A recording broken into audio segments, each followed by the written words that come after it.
በነገራችን ላይ ማለት ነው የኔ ህይወቴ ነሽ። ካንቺ ጋር በጣም ብዙ ማሳካት የምፈልጋቸው ነገሮች አሉ። ከኔ አይበልጥም ግን የምትወደኝ እኔ እኮ በጣም ነው የምወደው እያልኩ ነው። ይሄ በጣም ነው የምወደው የሚለው ቃላት ማለት ነው ያንስብሃል።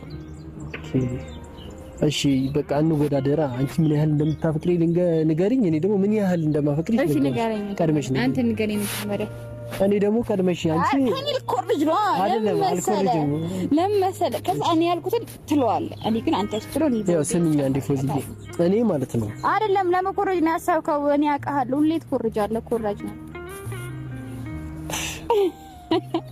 አሁን ያው በፋሚሊ ጋር አንቺ ነሽ የጋበዝሽኝ አይደለ? ስለዚህ አንቺ ጋብዘሽኛል፣ አንቺ ነሽ በቃ ስለኔ መናገር ያለሽ። ከዛ በኋላ እኔ ደግሞ እናገራለሁ። በጣም ነው የምወድህ፣ በጣም ነው የማፈቅርህ የኔ ውድ ባል፣ የልጅ አባት። አላህ ረጅም እድሜ ከጤና ጋር ይወፍቅህ። አሚን። አላህ ያስደስትህ። አሚን። የምትፈልገውን ነገር ሁሉ አላህ ያሳካልህ። አሚን። ሀጃህን ሁሉ አላህ ያወጣልህ። አሚን። እና ደግሞ እኛንም እንግዲህ ተንከባከበን። እኔማ ማል ፋሚሊ እንግዲህ እኔ የሆነ ነገር ጣል ካላደረኩ ቀጥታ ወሬ አልችልም። እሺ ምን ይሻላል? እና በቃ ወላሂ ላዚም አንተ የምትለየው ያው እኔ በጣም በቃ አላቅም ቤት እንዳለው ነው የምቆጥረው። ፋሚሊ ቤት ውስጥ እናቴ ቤት እንዳለው ነው የምቆጥረው። ለምን ቆይ ልጨርስ።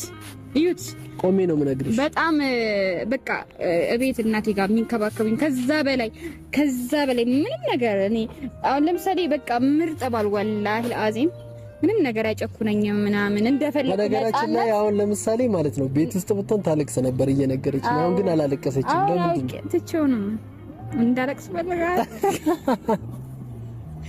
ተናግረው ያውቃል እንደዚህ ካሜራ ፊት ምናምን ሳይሆን ያው ቤት ውስጥ የምሬን ነው ታለቅሳለች። አሁን አፈቅርሃለሁ ምናምን እያለች እሱ ማለት ነው እንደዛ አስቦ ነው። እኔ ግን ወጣረኩት ፋሚሊ ዛሬ ማልቀስ የለብኝም። ታይ ፎዙ ታይ ብዬ ራሴን አሳመንኩ። ወጣርገሽ ነው። እሺ እኔ ደግሞ ማለት ነው ፎዝዬ አረ ና ቁጭ በል። እኔ ቆሜ ነው የምነግርሽ። ና ቁጭ በል። እኔ በቃ ቆሜ ነው የምነግርሽ።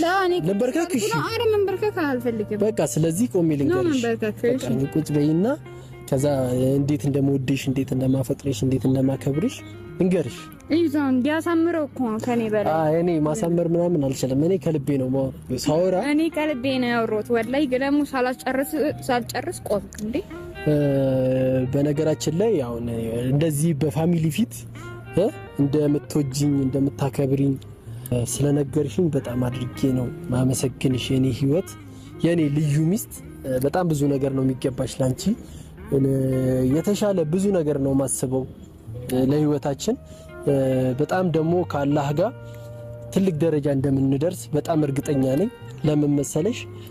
እኔና አንቺ በጣም ነው የምንዋደደው፣ በጣም ነው የምንከባበረው። በዛ ላይ ደግሞ ሊኑዬን የመሰለች ቆንጅዬ ልጅ ወልደናል። አላህዬም ደግሞ ይሄን አይቶ በጣም ትልቅ ደረጃ እንደሚያደርሰን በጣም እርግጠኛ ነኝ ፎዝዬ። ኢንሻአላህ።